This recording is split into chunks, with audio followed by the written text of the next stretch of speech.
Table ಮಾಡ್ತೇನೆ ಮತ್ತು ಬೇಕಾದರೆ ವಿರೋಧ ಪಕ್ಷದವರು ಮಾಧ್ಯಮದವರು ಬೇಕಾದರೆ ಬಂದು ಅಧಿಕಾರಿಗಳ ತಂಡವನ್ನು ಜೊತೆಗೆ ನಾನು ತಮಗೆ ರಿಕ್ವೆಸ್ಟ್ ಮಾಡ್ತೇನೆ, ಅವ್ರು ತಯಾರಿದ್ರೆ ತಮ್ಮ ಸೂಚನೆ ಮೇರೆಗೆ ಬಂದು ಇನ್ಸ್ಪೆಕ್ಷನ್ನು ಕೂಡ ಮಾಡಲಿ. ಏನಾದರೂ ತಪ್ಪಾಗಿದ್ರೆ ತಪ್ಪು ಮಾಡ್ಕೊಳ್ಳಿಕ್ಕೆ ನಾವಂತೂ ಸದಾ ಸಿದ್ಧರಿದ್ದೇವೆ. ಇದು ನನಗಂತೂ ಸಂಬಂಧನೇ ಇಲ್ಲ.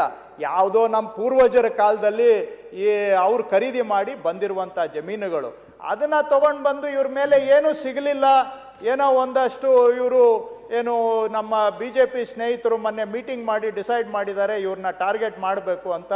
ಆ ಟೈಮ್ಗೆ ಯಾರೋ ನಮ್ಮ ಜೊತೆಯಲ್ಲಿ ಅಕ್ಕಪಕ್ಕ ಇರೋರು ಕೂಡ ಇದೆ ನೋಡ್ರಿ ನಿಮಗೆ ಅಂತೇಳಿ ನಮ್ಮವರು ಅಲ್ಲಿ ಅವ್ರು ಮಾತಾಡ್ತಾ ಇದ್ರಂತೆ. ಏನಪ್ಪ ನಿಮ್ಮವರೇ ರೆಡಿ ಆಗಿಬಿಟ್ಟಿದ್ದಾರೆ ಅಂತ ಕೆಲವರು ನಿಮ್ಮವರು ಹೇಳ್ತಾ ಇದ್ರಂತೆ. ಕೇಳ್ಪಡ್ತೆ ನಾನು ಕೂಡ ಕೆಲವು ಮಾಧ್ಯಮದವ್ರಿಗೂ ಫೋನ್ ಮಾಡಿ ಏನ್ರಿ ಇದ್ರ ಕಡೆ ಗಮನ ಕೊಟ್ಟಿದ್ದೀರಾ ಅಂತ ನಮ್ಮವರು ಕೆಲವರು ರಾಜಕೀಯದಲ್ಲಿ ಇದೆಲ್ಲ ರಾಜಕೀಯದಲ್ಲಿ ಸ್ವಲ್ಪ ನಿಷ್ಠುರವಾಗಿ ನಾವೆಲ್ಲ ತಯಾರಾಗಿರ್ಬೇಕು, ಎಲ್ಲದಕ್ಕೂ ತಯಾರಿ. ತಪ್ಪು ನಪ್ಪ ಆಗಿದ್ರೆ ಅದನ್ನ ಸದಾ ತಿದ್ಕೊಳ್ಳಿ. ನಮಗೆ ನಂಬಿಕೆ ಇದೆ. ಕೇಳ್ತೇನೆ, ವಿಚಾರ ಮಾಡಿ ಏನಾದ್ರೂ ಹೇಳಿ ಅದನ್ನ ನಾವು ಸರಿಪಡಿಸ್ಕೊಳ್ತೇವೆ.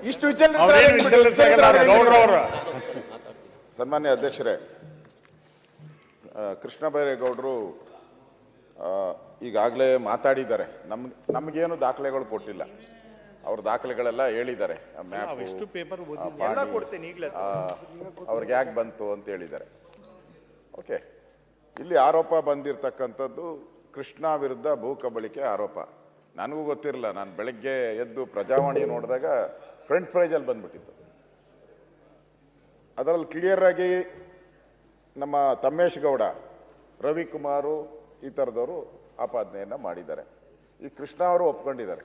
ಬರೀ ಅವರಲ್ಲ, ನಮ್ಮವರು ಸ್ವಲ್ಪ ಇದ್ದಾರೆ ಅಂತ ಅವ್ರಿಗೂ ಗೊತ್ತಿದೆ, ಎಲ್ಲರಿಗೂ ಗೊತ್ತಿದೆ ಯಾರಿದ್ದಾರೆ ಅಂತ. ಈ ಅಸೆಂಬ್ಲಿಯಲ್ಲೇ ನಾವು ನೋಡಿದ್ದೀರಿ, ಅಲ್ಲಿ ದಾಖಲೆ ಹುಡುಕಿದ್ದಾರೆ.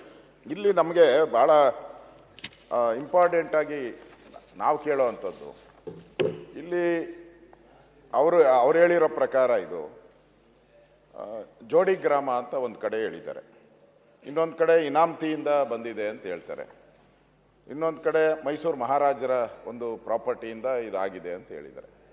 52ನೇ ಇಸ್ವಿಯಿಂದ ಇದು ಟ್ರಾನ್ಸಾಕ್ಷನ್ ಆಗಿದೆ.